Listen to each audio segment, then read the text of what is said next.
Slamat Paggy, Mio here. And Jiddo here to tell you that today we have overpriced games. Glitchy boxes. And what even is that? And Mom, can we get Huggy Wuggy? No! We have Huggy Wuggy at home. In this mascot horror game that is simultaneously the best and worst Poppy Playtime ripoff, Joyville, and its sequel, Joyville 2. What? You don't know what mascot horror is? Well, mascot horror is a subgenre of horror that features antagonists that often appear as child-friendly mascots that are part of a family-friendly establishment. But there's almost always something darker underneath the surface. You can look at this list of mascot horror tropes from this article here if you are interested. If not, do not. Popular titles include Five Nights at Freddy's, Baldi's Basics, and most trendy right now, Poppy Playtime. This franchise has made a lot of bank and has a pretty good reputation, although Chapter 4 is debatable. So it was only a matter of time until some game developers smelled the potential profits and moved in for the kill. And that's where the ripoffs come in. Poppy Playtime was so popular that spawned an army of clones, including Boki, Garden of Banban, which may be a topic for another video, and this game, Joyville, which leads down to the question, what is Joyville anyway? Looking at the Steam description, it's a horror puzzle adventure game that sounds a heck of a lot like Poppy Playtime. It's created by Could Play. That, from what we can tell, is a Russian indie game company. Now, we don't know for sure that they're Russian, so if we are wrong, we'll correct that information. But it's probably just a Poppy Playtime ripoff that you don't even need to pay attention to. What's this? Positive reviews! The positive reception piqued our interest significantly, so we decided to go boot up a live stream and test out the game for ourselves. Spoiler alert, big mistake. Sing we now, sing for the year, sing for the laughter, sing for the tear. You're plopped right into the game, and immediately this game reeks of Poppy Playtime. Almost the exact same aesthetic and vibe. Uncanny! After trying and failing to open up the elevator, you head to a security room. You have to open the door with the E key. This seems like a good enough time to briefly explain the controls. The game operates using the usual controls for these types of games. We use the W, A, S, and D keys, and the mouse to move and look around, and E to interact, and Shift to run. Instead of C to crouch though, you press Control. This is a bit odd, although I guess all the new games are doing it now, and it will become a problem later. Also, this game does not give you hints about any of the controls except E. You either have to know them already or press the escape key and then look at the control settings. Psych! However, unlike Poppy Playtime, which waits just a bit before showing what would be the main antagonist of the game, we are introduced to the bad guy right away. This is Wooly Bully, not Huggy Wuggy. Wooly Bully! Whereas Huggy Wuggy would hug your wuggies, this Wooly Bully will bully. Whereas Huggy Wuggy will hug your wuggies, Wooly Bully will bully your woolies.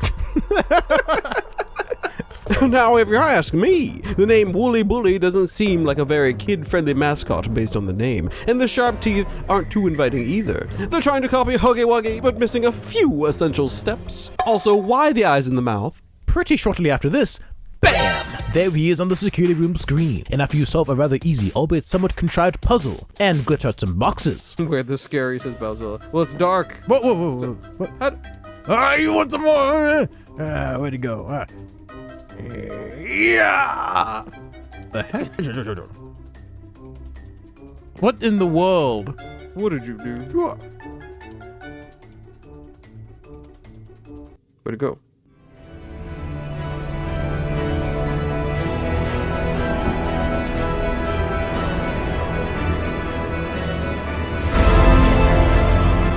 He's gone, just like Huggy Wuggy.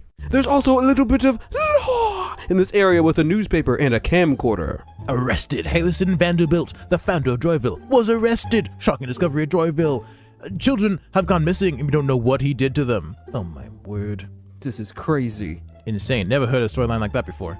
It's a creature so horrifying it haunts my every waking thought. It had eyes in its mouth. I don't know how much longer I can hope.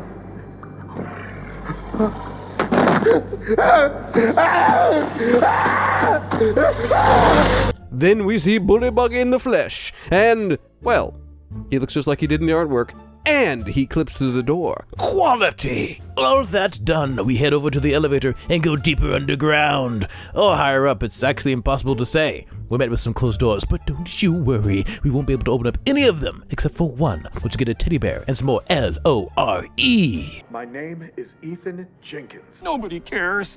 This teddy bear is no ordinary toy. It has a special chip embedded in it, a chip that can do incredible things. It opens doors. It has a purpose beyond that, but I can't go into detail right now. Why not, you stupid? You use that teddy bear to open a door to a massive play area and more. Welcome to Joyville. My name is Harrison Vanderbilt. Come and discover the unparalleled joy that awaits in our marvelous children.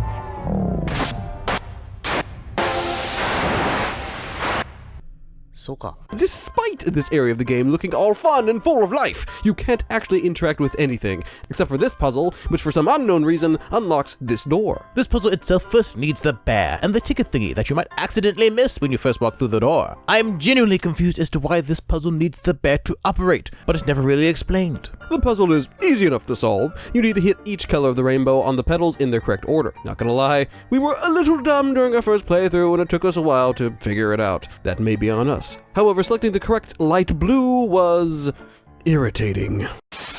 There it is. Maybe.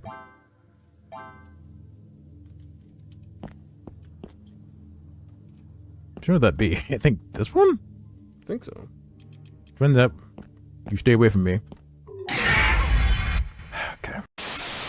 Anyway, you walk through the door and then try to walk over some planks of wood, and oh my, we fall through. How unexpected. Now, for some reason, there's a random flashlight. Why? I don't know. We go through a maze, and you might think that these ones are dangerous, but you would be wrong. Worm, you better not kill me. If you do, I'm gonna... Think it's gonna be like turn off your flashlight kind of thing, or you think it's gonna be Oh.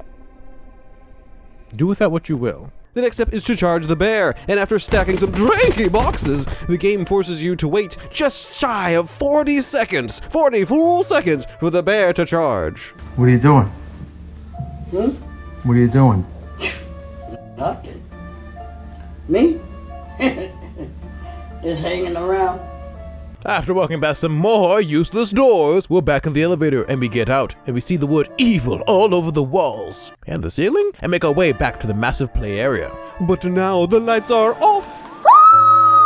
And if you go through the only open door, BAM! Huggy Wuggy Bully is there to eat your butt. the chase is kind of confusing as to what the frick you're supposed to do. But if you want, you can just hop into the slide and end it all. After you get out, Wooly Bully is nowhere to be seen. And it's time for a new puzzle. This one is pain. You have to place boxes on switches in the correct order, but then other stuff happens. It's overall pretty boring, but after playing it for the second time, I still hate it. Now it's time for the final chase. After some gates block off your exit, balls start falling down the stairs. And once you reach the top, Woolly Buggy Wuggy appears and begins the pursuit. After choosing the right direction to go, first try.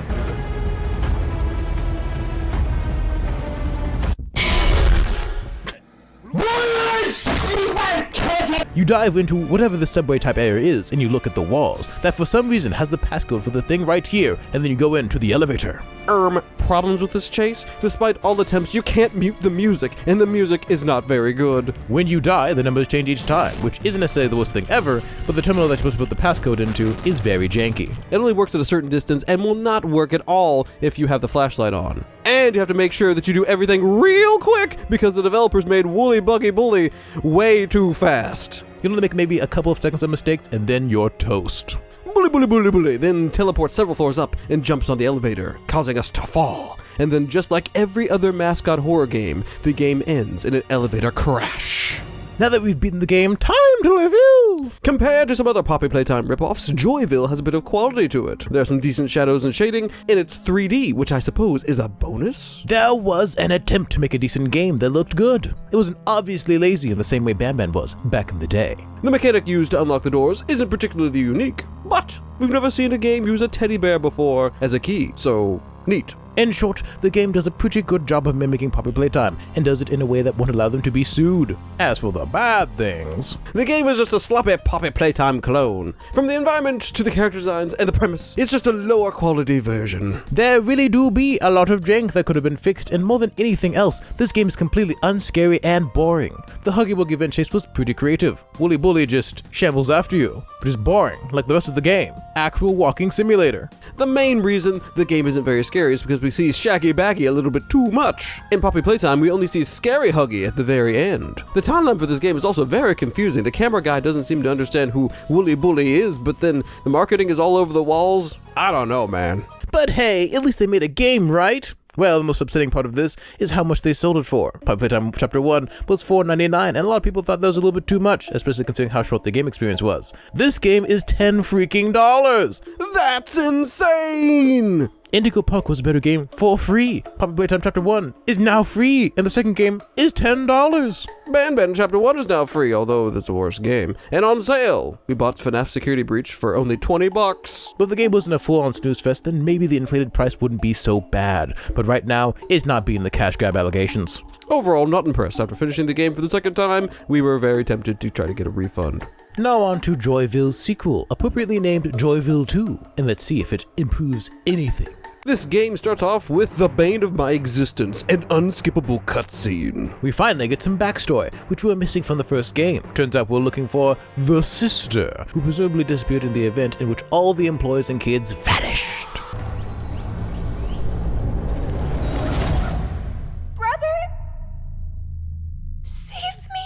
Our character crawls out from underneath the elevator that fell in the previous game, but oddly, Killy Billy ain't here, even though he was here in the game teaser. Oh hey look, the flashlight survived. But alas, the bear did not. F's in the chat for the bear. Brief note, the game does better instruct you on the controls, though it doesn't mention everything like jumping and running, as we'll see later. The fire hurt me? Nope. Wow. That's crazy, we could stand in fire. After exploring a bunch of things that you can't interact with, we walk into a room that has lore in it. L-O-R-E, lore, baby! You also can get the first collectible if you play these vinyls in the right order, but sadly our game glitched out and one of the vinyls became stucketh. So you have to go hold down E on certain things to hold. Gosh dang. What? Whoa, come on. They can't. Whoa, what was that? Clearly they haven't fixed the main issues with the game.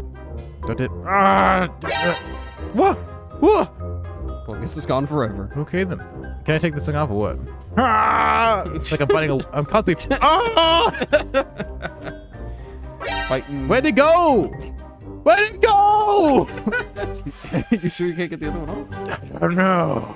Okay, now I can get it off. Why was it? What? Okay, because the red one was. Oh my word! I'm gonna lose my mind. I appreciate the consistent quality in these games, I guess. Now it's puzzle time, and you have to get this lever to fix this thing to activate a claw. At this point, not having the controls fully explained, it became a little bit of an issue when Mio didn't know that holding down sprint plus jump made you jump further, and thus complete the challenge. Really not that hard, just unclear. Oh dang. What?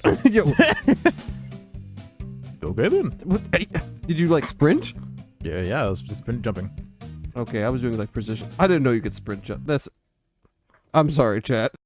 We get a couple of new plushies, this time a dapper-looking teddy bear and a purple rabbit. The bear opens doors that sometimes require data updates, I guess, so that means you have to backtrack in the level to go find something to update the bear to then walk back to the door. It's really just a time-wasting mechanic. And later, we find out that the purple rabbit has the ability to send us back in time to when the kids' camp was fully functional, in a fashion that is very similar to the FNAF Ruin DLC. And now we meet the first mascot in the game, Lumina. She's a pink mascot that's a cross between Wooly Bully, Catnap, and a dump truck. She's all friendly and shows us around the Kitty Haven before disappearing. Ooh. And if you ever want some company or just to talk, come see me. We'll always find something to do.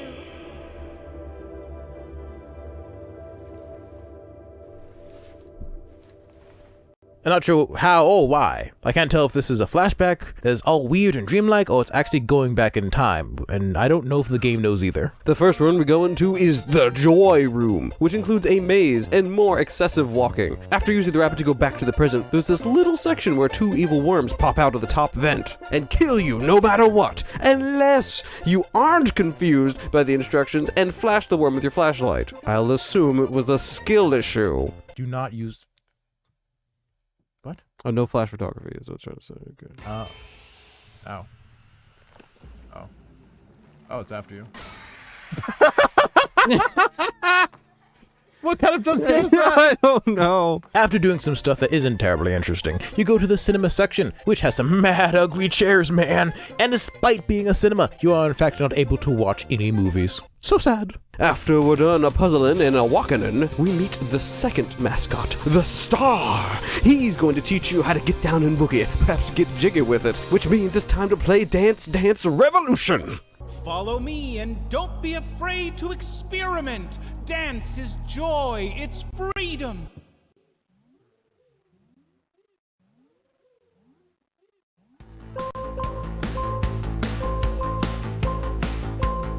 Why is this in the game? You then have to solve this puzzle that's an entire room! It's not the worst ever puzzle, but I think it's just easier to show you.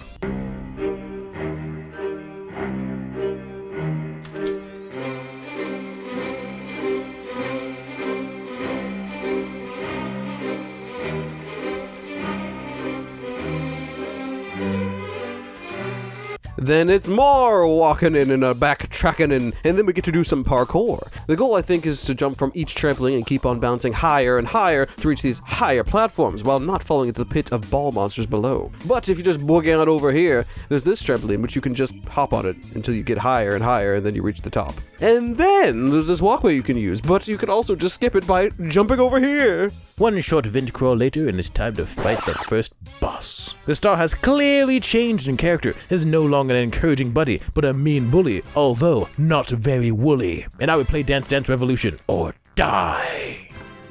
Wow, that's crazy. Every move you make could be your last dance. So don't mess up, or else.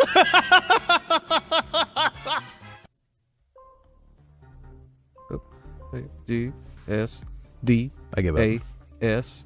I give up. D. Oh, you're not even trying. Okay. I just want to see what happens. Oh, this looks pretty intense. Wow, bro's dance moves are pretty. You don't nearly choke. W S S D A D W D A D W D A W. Looks like he's butt hurt, and now it's time for a big chase. And altogether, this chase is rather boring. No cool mechanics, just hold shift to run. And after you climb the vents again, the Star gets the mommy long legs treatment.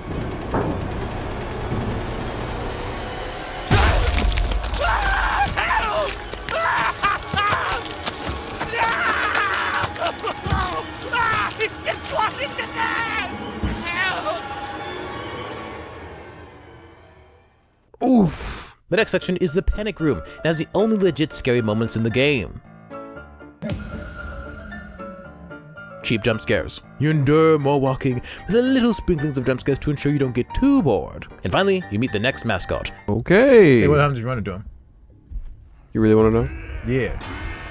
Tidy, which goes in a circular pattern around the rooms, and you have to solve some ball puzzles to get 2 batteries. Sounds easy, right? Well, observe. Is that the only mini game in this room? You think I played this game before? Do you?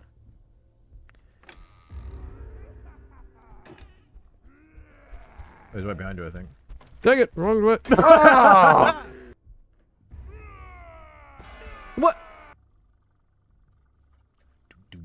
The ball's stuck. The ball's stuck. The ball is 100% stuck.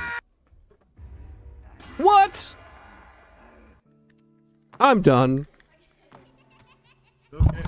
It took a lot longer than expected, or than I'd like to admit, on the first playthrough because we were playing extra careful, since he kept spotting us through the door. However, on the second playthrough, we got a lot faster, but it was boring. Seems the key was just not to care.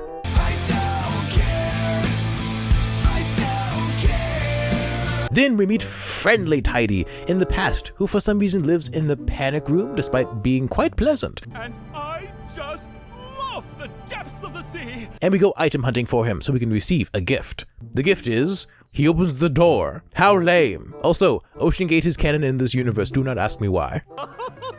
This is crazy. I've never seen anything like it before. I found this at the deepest part of the ocean, surrounded by all this debris. What did he say? Wow, that's crazy. Then back to the grimy present, and mean Tidy chases you through a bunch of hallways. This chase has a bit more going on since you have to hit some buttons, but it can be a little annoying since he's so close behind you. Otherwise, pretty easy. At least now it is. It seems like the previous version of the game had you hit 2 buttons, and then you have to choose the correct door. A bit more convoluted, but I guess they revised it in an update. Yep. Thank God that was the one we were playing. Anyways, we eventually escape as Tidy falls through some boards into some water, but we don't see what happens to him, and you couldn't if you wanted to, because it's another cutscene. Kinda makes you wonder if Tidy can breathe underwater though. We get the heck out of there, and we hear Lumina calling to us, beckoning to follow her to safety.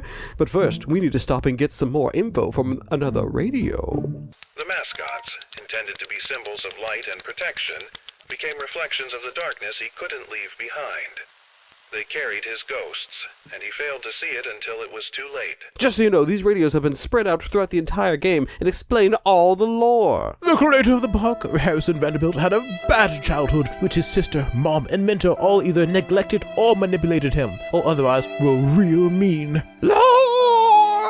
After he grew up and somehow became rich, he made Joyville, a children's camp to give kids the joy he never had. But over time, the mascots he created, we have no idea how they were created, started to display the bullying experiences of his childhood. Eventually, this unresolved trauma caused the mascots to make everyone disappear.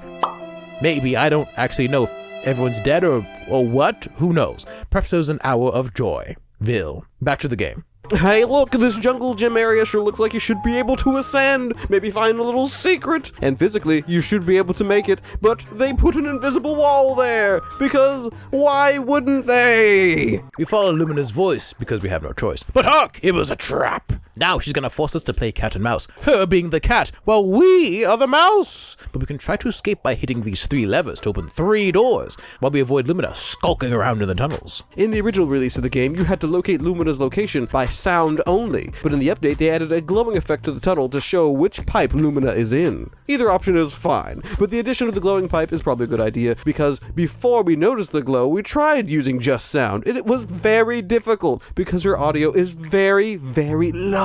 And if you get caught, you start the whole thing over. Chat, this would be great if we had subtitles that we could understand what she's saying. They light up. That's kind of cool. Helpful, at least. I thought I saw it light up earlier. I just didn't want to say anything because I thought it was your flashlight. Yeah, same here. We managed to escape, and we start yet another generic chase scene. There was only a little bit of drink, but otherwise, we just scurried out of there. It is worth mentioning that before every mascot chase starts, we are trapped listening to a mascot monologue by a door that won't open until the chase begins. This likely will lead to you getting caught if you aren't already turned around, at least with Tidy because he's so dang close. Oh.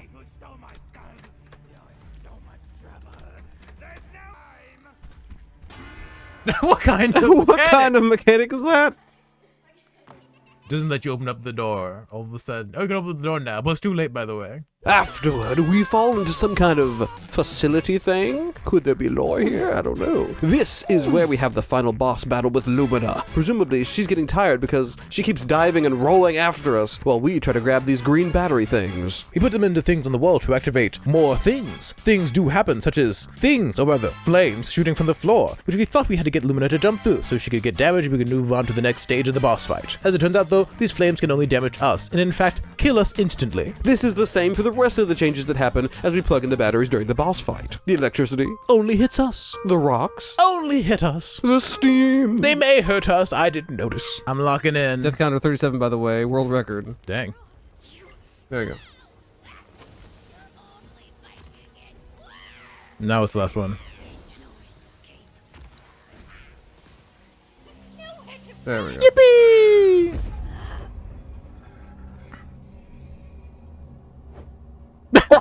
True, this is one of the mascot horror games of all time. These Lumina sections are some of the better parts of the game, and the final fight has some interesting ideas. The only problem is the final fight is rather janky. Some guys won't let you pick them up when it looks like you should be able to, and the falling rocks were a little bit frustrating, and overall it could have just been executed in a more sensible way. But still an improvement from the last game. Then we go looking around the facility and see where they made the mascots. How can you tell which room belongs to whom? Well, some hints were more subtle than others. There are also some silhouettes we did not recognize. Sequel bait? Could be. We solve an incredibly easy puzzle that might be lore, get the ending cutscene, and finally we are done.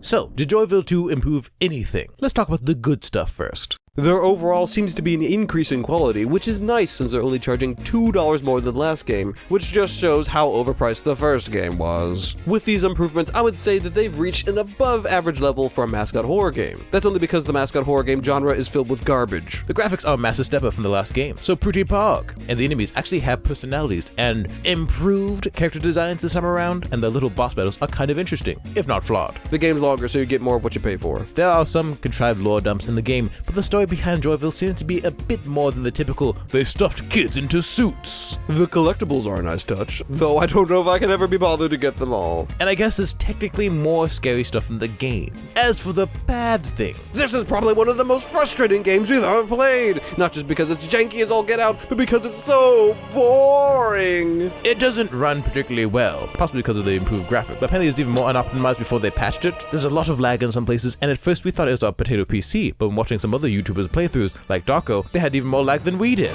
There are still a few odd glitches, but for the most part it's forgivable, except for a couple of parts. Grumble, grumble, mutter, mutter. The game is a whole lot of walking without a whole lot of going on. The first scary encounter happens 25% into the game and can be ended in about 2 seconds. Plus the scariest part of the game is the cheap jump scares in the panic room. 3, count them, 3! Very boring chase sequences that just require you to hold down shift and run while turning corners. This wouldn't be as bad if there was more thought put into the environment or something. Maybe throw in some parkour? And while doing all this sprinting, the pinky finger does begin to tire, especially when trying to switch to crouch really quickly. There are a lot of questions you can ask about this game, especially when it comes to the world building, but the only answer is just because. How do these mascots exist? No idea. Are we time traveling? No idea. Why the eyes in the mouth? Absolutely no idea. One thing that would make this game and the Puppet games better, in our opinion, is allowing save states or having some kind of chapter selection. I don't want to have to play the whole game just to replay one part. Although in defense of Puppet Playtime, the chapter 4 has at least added save files, so that is nice. Some of the animations in Joyville 2 are really good for the characters, and some of them were made after they ran out of budget. The puzzles are not fun, and overall the game is not super enjoyable. But because it's such an improvement from the last game, I generally think Joyville 3, assuming of course they ever make one, has the potential to be a pretty good game, if they learn from the feedback from Joyville 2. So in conclusion, if you're thinking about buying these games, maybe reconsider, and don't buy the first one. The story of Joyville is interesting. It started off as a grubby cash grab, but then made a second game that, while flawed, managed to rise above the majority of the other cash grab games. And while they're a fair distance away from catching up with Poppy Playtime, they actually have a decent shot at overtaking them eventually, especially if Mob Entertainment doesn't improve their quality control. But that's just our take on Joyville. What do you think? Did you play the games? Did you enjoy the games? Tell us in the comments down below. And we'd like to take a moment to shout out our channel members, specifically William YT, for being a massive fan and making some pretty cool animations. And Julian, who donated the amount that we paid for the games, basically paying for this video. And shout out to everyone else who was in the live stream. Thanks for helping us get through that. If you want to support the channel, please consider becoming a member. And if you don't want to, just maybe like it and subscribe. Well, that's the end of the video. If you know of any other mascot horror games you'd like to see us cover in the future, go ahead and leave a comment down below. And until we see you in the next one, in the wise words of the star. Wow, that's crazy. Well, mascot horror is a subject. Interest was quickly lost. Well,